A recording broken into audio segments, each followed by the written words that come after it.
So this will be another ambitious video to complete in a day, but I'm ready for it. Hi everyone, welcome back to my channel. Thank you for tuning in to another Rina K video and another tutorial. Today I'm gonna kill two birds with one stone and do something I've been waiting to do for a while, and that is label my spice rack. My spice rack is my pride and joy. It was the first thing I set up in my new house when I moved. It really allows me to be creative in the kitchen. So this is what it looks like. I got the jars at IKEA and I got the shelf at Bed Bath & Beyond and did not measure at all. It just so happened that all of them fit perfectly, so that's just an example of God's plan. This is my kitchen. That's not cleaned right now, but we'll just keep that out of frame. Now, as you notice, there are no labels on there, and I usually keep things in a specific order because I'll just memorize them, but I do have roommates, and I do have people that do not respect the spice rack often when they use them, so sometimes they get moved around. So I am going to fix that problem today by labeling all of them ahead of time and then reorganizing it and showing you guys. But to make the labels, I will be using several different background techniques, also just some products that are in Gina K that make really nice backgrounds, and I'll be showing off some stamps. So if that interests you at all, keep on watching. So the very first spice on my spice rack is very fine sea salt. I find myself using this in a lot of things, and it goes best with everything. This is what I'm gonna label first. So starting off with our fine sea salt, we are actually going to use a technique with salt. So I am not going to use the fine salt for this actually, because the label I'm making for the thicker sea salt, the dots are going to be a lot bigger to indicate that one is bigger than the other, but at least for this technique we're going to use some thicker sea salt. So I'm just going to take some and put it in this metal dish. This is a lid to a candle jar, and I just put some re-inker on there. And I'm going to mix it up so the color gets around nice and evenly. I don't really want to get too much ink on this paintbrush. I will if I have to, but I'll mix with the back for now. So you just want to mix it until they're all pretty covered.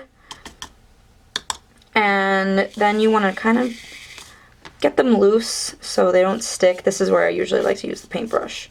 And then you want to kind of scoop it all towards a spot, and then you're going to take a plastic bag that you are okay with destroying, and you're just going to dump it into the bag. And I'm going to drop the label on top. I should add this. These are 1 7/8 wide circle dies. We don't sell them anymore at Gina K, but I am just using, you can use a circle die punch, or if you're just trying to make a background with this, you can put the whole card in. I would just recommend using more salt. Keep everything towards that side and just shake. And now you can see what that did.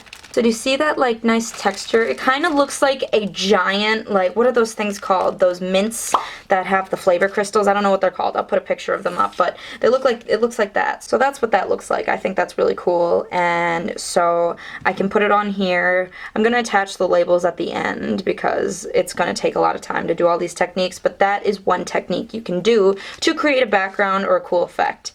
To point out that I used turquoise sea to create this, but you can use any color you want, obviously. Moving on to the next jar. My next spice that I use is ground black pepper, and I use this one a lot. I use this every morning with my eggs.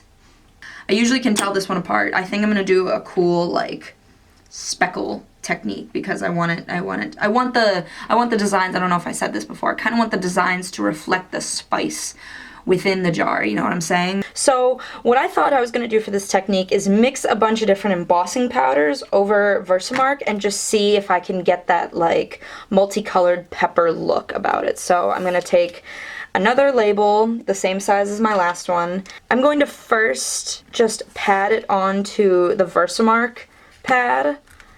I have no idea if this is inappropriate techniques. I'm going to start with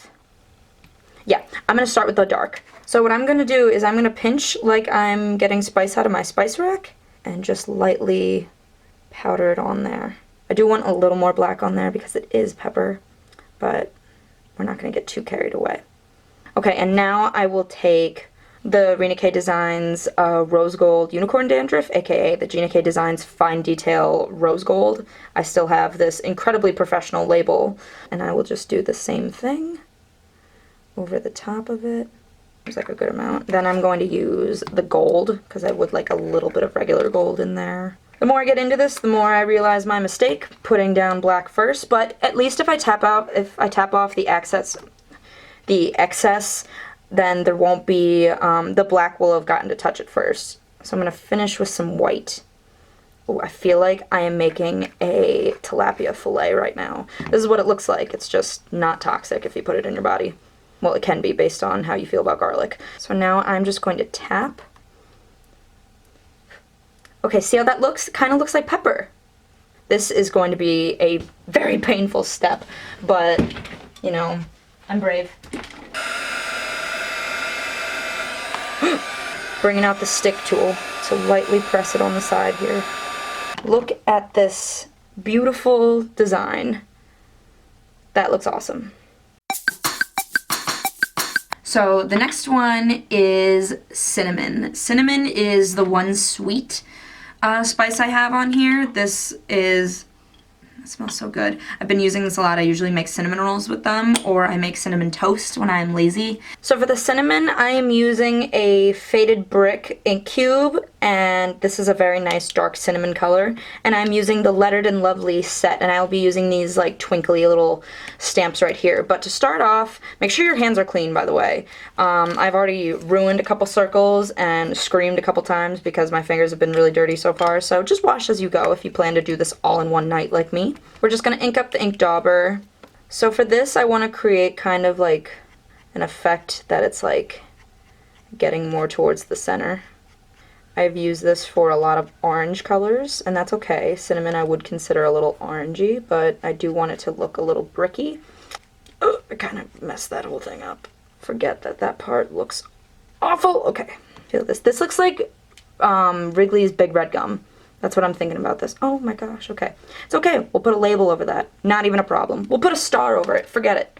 So I am definitely putting the label over this mess right here, but I'm going to use the 3 little sparkles that are in here. It's this stamp right here. And I'm just going to ink it up in Versamark and then cover it with white embossing powder so you can see them really well. So I'll put one down here. So that is what this finished label looks like, and then I will add, to all of these I will add a border and then their names. So once they're all done and you can see them all, it'll look a lot better, but I'm just showing the technique and the basis of what's going on to save time. The last one on my top shelf, this is thicker coarse sea salt. I like to use this on things like steak and chicken and things that you really need to know where salt is coming from. Also, I do this. This is all I've ever wanted to do from... You can see it. You can see it. You can't otherwise see it. Oh, there's salt everywhere. But you can't see it if you don't use thick salt. So I do that every time I make a meal for James, and he gives me the same bad look every time I do it. Okay, so this is what I call the thick sea salt label, because this sea salt is huge, and I will be using this Thermoweb Foil Mate. I still don't know the name for it. I used it in one of my last foil videos, and it's really pretty. It's like polka dots, and they're all different sizes, but I will be using this, and I will be using the Gina K and Thermoweb Brilliant Blue Sparkling Foil. So this one I haven't seen yet, so I'm very excited to use it. I'm just going to run it through my foiler. Whoa, that one's really pretty. My next powder is garlic powder. Now this one's used very often. Garlic is a great spice for all types of food and is bad for all kinds of dates. I've chosen some beigey colors. This is Sandy Beach. This is part of the new Gina K Designs ink collection. This is Craft. And this one I just opened. This is Warm Cocoa. So what I'm going to try to do is I'm going to try to create a spiral effect kind of thing. Kind of like the first thing with the cinnamon where I tried to get a gradient towards the center. I'm going to just tap my ink cube on here, and it kind of gives like a burlappy material because it is like a textured like pad. So I'm just going to go around and cover. I might have to switch to a darker brown. Okay, that already looks like garlic. That's awesome. Okay, now I'm going to use Craft, which is a little darker. And I'm going to stray away from the middle. Okay, yeah, that's dark. Okay, forget what I said. This is dark enough. Absolutely dark enough. We will now use warm cocoa to finish off the outside. There we go. Okay, that's really dark. Pretty much what I wanted out of my garlic, just a detailed burlappy kind of material, and then we'll put a label over it and forget about it.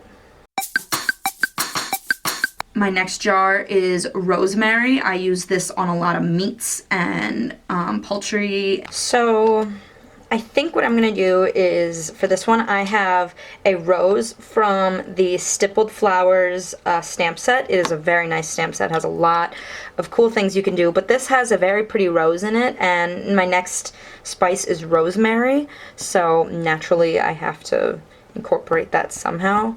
So I kind of want to have a pattern going on here with the roses. Maybe like a stem over here.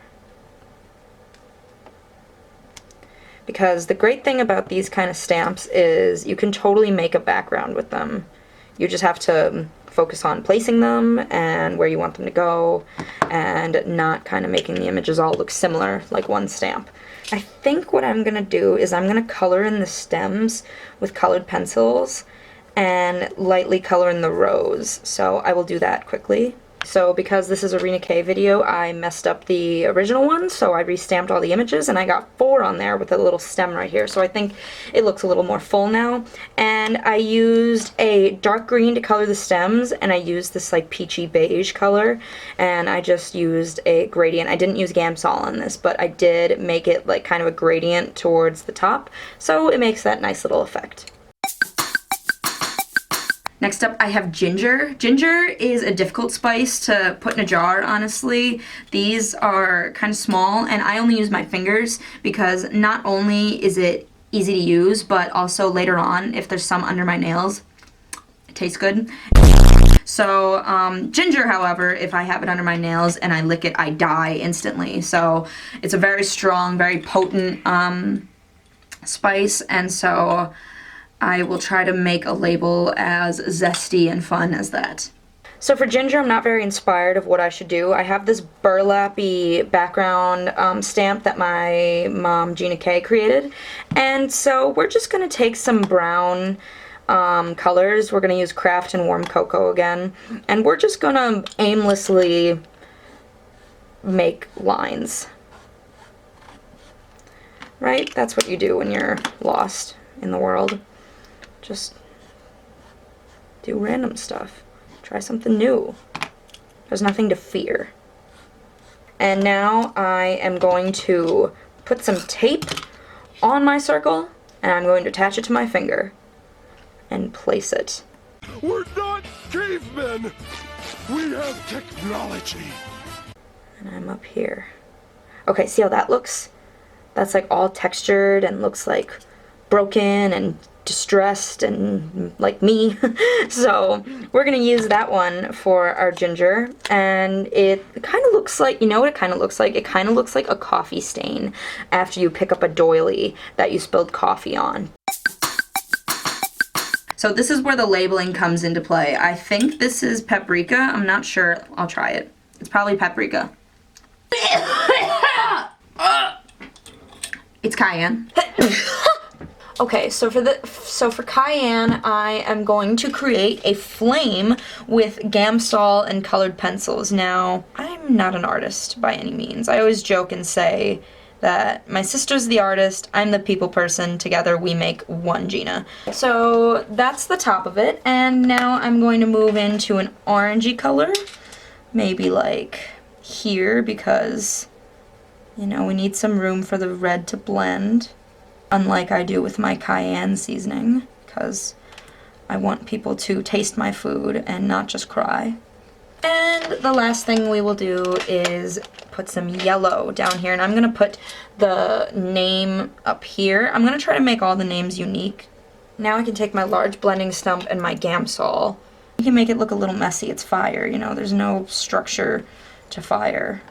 And going over the top of these, like little wisps up here with just some more, just some leftover color, it does make it look more like fiery and flamey, so go ahead, be messy, it doesn't matter. And that is what we're gonna do for cayenne. Next spice, we have onion powder. It's almost empty, but it's okay because it looks very similar to garlic powder and my roommates often switch it. So I do this so they realize that this one is onion powder because it's the one that's lower. So here's my plan for this card. I am going to take a re-inker. I'm using the turquoise sea again, and I'm going to create a cool pattern that I learned today when I was messing around with this stuff, where you can use it kind of as a paint. And I will be using blue as reference to the tears that onions bring when you cut them. So I figured that would be appropriate, but let me show you how cool this looks. So you just ink up your brush with a re-inker. See how cool that looks? Okay, and I am going to color the edges a little bit. We're going to take these stamps from Lettered and Lovely. It's this design right here, and to me, those look like tears. So I am going to stamp those in Versamark and then use clear embossing powder to color them in. And what I want to make it look like is the word onion is crying. And this is what our onion powder label looks like. I think that's very cute, and when I add the word onion, it will make a lot more sense. My mouth is on fire. So this is Italian seasoning. This is like basil and oregano and stuff. It's a nice blend. Oh, it smells like burping pasta sauce. But this one's really nice. I'm gonna use a very pretty leaf pattern for it because there's multiple spices in here and herbs. So I'll just try to make it look nice and earthy. I am using this vine kind of design stamp set from Rose Peonies. It's a really nice stamp set, and I used it actually in my last video, I believe. Okay, and I'm going to do the lighter color on bottom first. Even though it's not like, they're not that different. But this will just look real viney and real pretty and fun. I know I say everything's fun, but everything is fun in stamping. Okay, we are going to take the fresh asparagus, ink it up pretty dark. And we're just gonna stamp it over this way. Yes! Oh, that looks good. I had no faith in this for a second there, but I think it looks bomb. You can disagree, but you'd be wrong. Wow, everything I'm saying is rhyming tonight. I need to go to bed. So let me remove that from the paper, because right now this just looks like a mess. This just looks like a pile of weeds that you just pulled out of your garden, but this is what it looks like. This is what I will be using for the Italian seasoning. This is ground thyme. I always say thyme because it's spelled like thyme. I don't know why it's pronounced that way, but I guess as human beings we like to make things difficult for ourselves.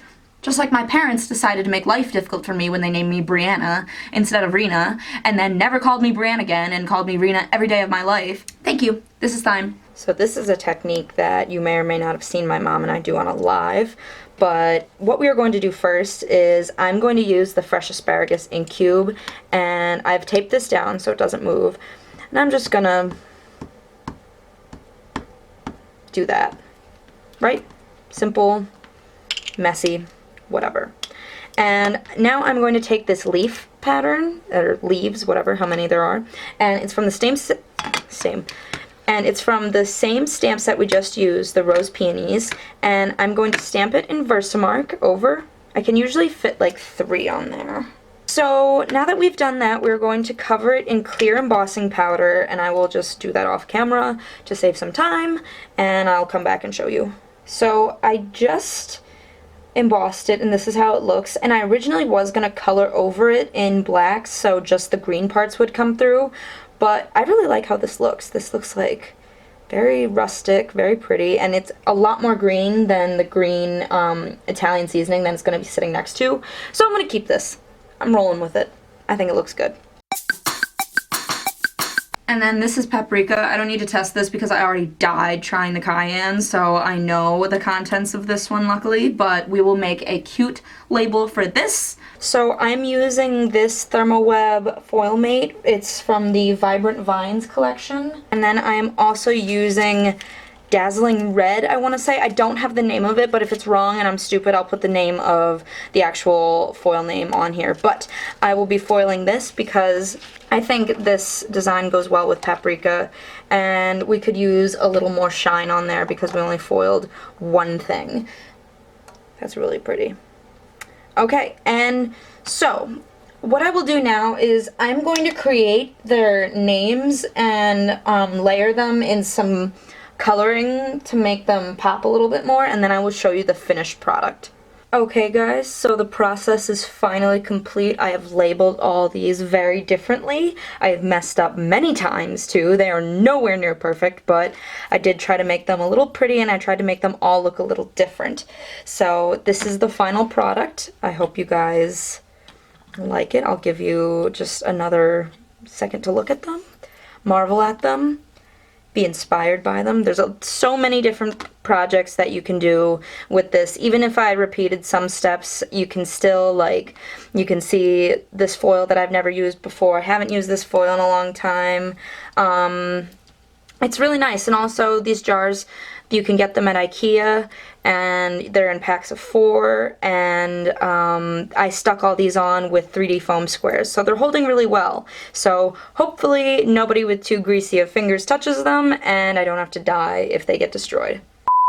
So guys, usually I have something to hold up, but so guys, that's the end of the tutorial. I hope you guys enjoyed that. I hope you enjoyed this kind of a different video of me doing something more of like a house project, but incorporating stamping and techniques into it. I hope to do more stuff like this. I have plenty of things to label. And now move on to the giveaway. So last week's giveaway, I promised that the winners would receive the Grand Greetings stamp set that I used in last week's video. You had to answer the question, what product do you use that you mess up most frequently with? And the winners of that giveaway are right here. So if you see your name here, remember to submit I won the Rina K giveaway to info@GinaKDesigns, and we will submit your stamp set to you as soon as possible. For this week's video, I thought it was only appropriate to do something with spices, so share in the comments what your favorite spice is to use in cooking or flavor. My personal favorite, I'd have to say, is a toss-up between garlic and garlic. I just like garlic, that's it. So thank you guys for watching this video. I hope to see you guys in the next one. Remember to like this video if you enjoyed it, and subscribe if you want to see more stuff like this. I also have an Instagram. I've been meaning to plug this in my videos, but it's @RinaKDesigns. And I just post my projects there and some updates, and just it's another way to keep in touch with what I'm doing. So if you're interested in that, give me a follow, and thank you guys so much, and I'll see you guys in the next one.